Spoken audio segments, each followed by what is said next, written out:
Hello everybody. As the title of this video might have implied, today we're going to be discussing the vulnerability that was discovered in log4j, as well as how it's ended up impacting a number of organizations around the internet. I'm going to be your host for this conversation. My name is Bruce McFarland, and I'm the product manager in charge of threat intelligence and analytics here at Infoblox. And with me, I'm joined by Renee Burton. Renee, why don't you go ahead and introduce yourself? Yeah, I am the Senior Director for Threat Intelligence here at Infoblox, and we are responsible for the content of our security products, commonly called the firewalls. And in addition to that, understanding the threats in our landscape and writing reports and tracking that over time. So we're going to talk today a little bit, as we mentioned, a log4j. That was announced earlier on this week, on the 9th. It became public.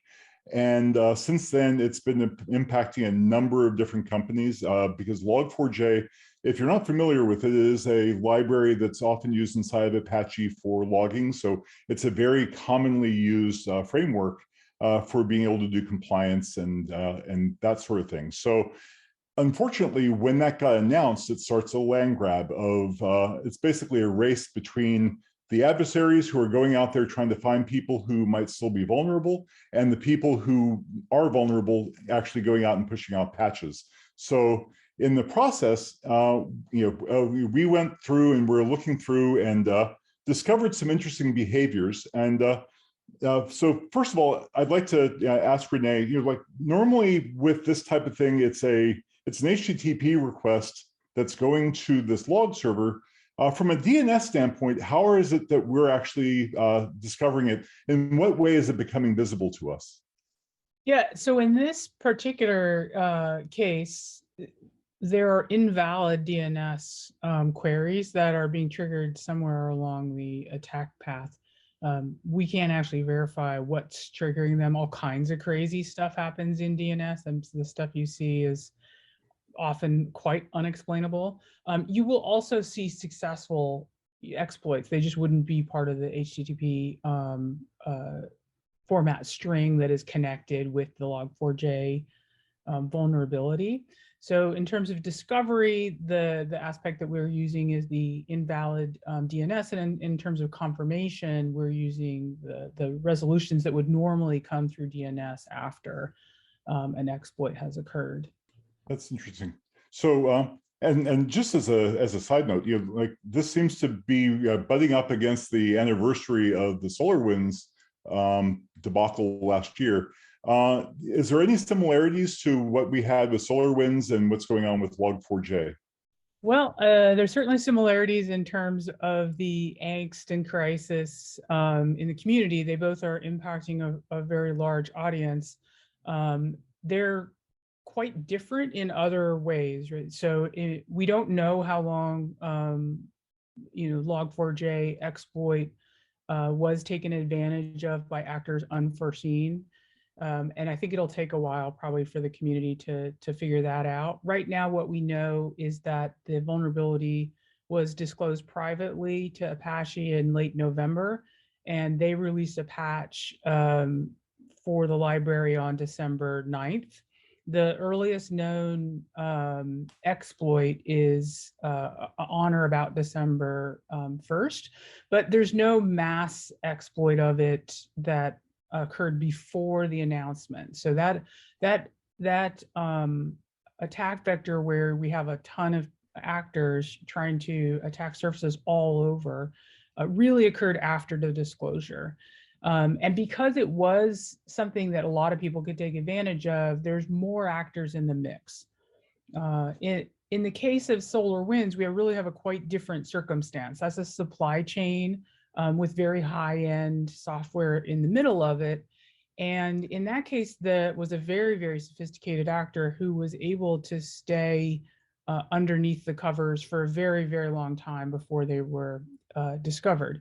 So they're still impacting a large amount of people. People were quite worried to try and figure out where are all of our vulnerabilities and what is the actor doing and how do we close things down. But it wasn't a situation that could be taken advantage of in the same way that we're seeing with the log4j exploit, where random ransomware actors and cryptocurrency miner type actors are being able to exploit.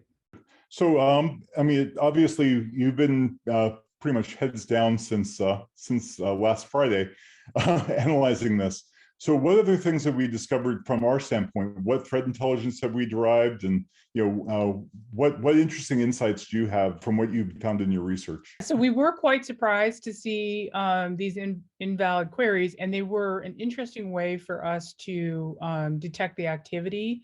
And our activity corresponds with that which is seen in the community. So our work's consistent with that. We didn't see mass exploitation until after the disclosure.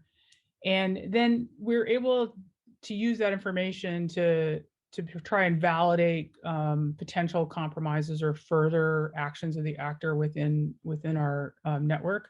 It has been, fairly small in terms of the actual, compromise, and we have multiple sources for DNS, not just from our own circumstances. And so we've been able to look at this from a fairly holistic perspective.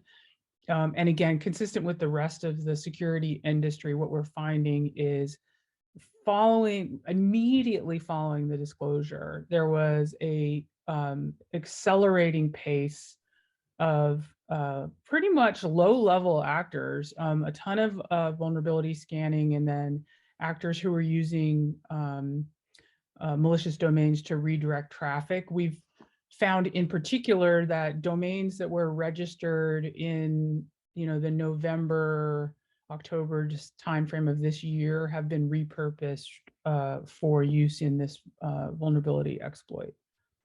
It seems like the instances that we've been able to see, it's obviously people who have instances that are publicly facing, with web interfaces exposed. Those are definitely people who are most vulnerable, but there could be more than one attack vector on this. Could you comment a little bit about that, and what should they be concerned about?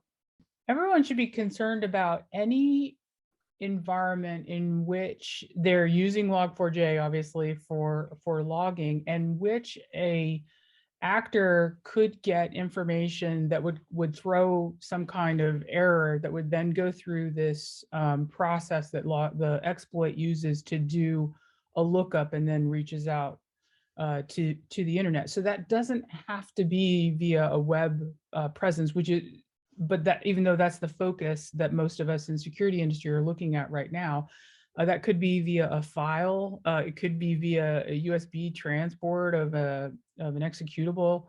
In theory, there's probably some way that it can come through your toaster, right? So the question is whether or not your toaster has log4j as part of its logging process. Hopefully not, but it is possible. So there are a variety of locations that are tracking software. Multiple certs have GitHub repositories right now.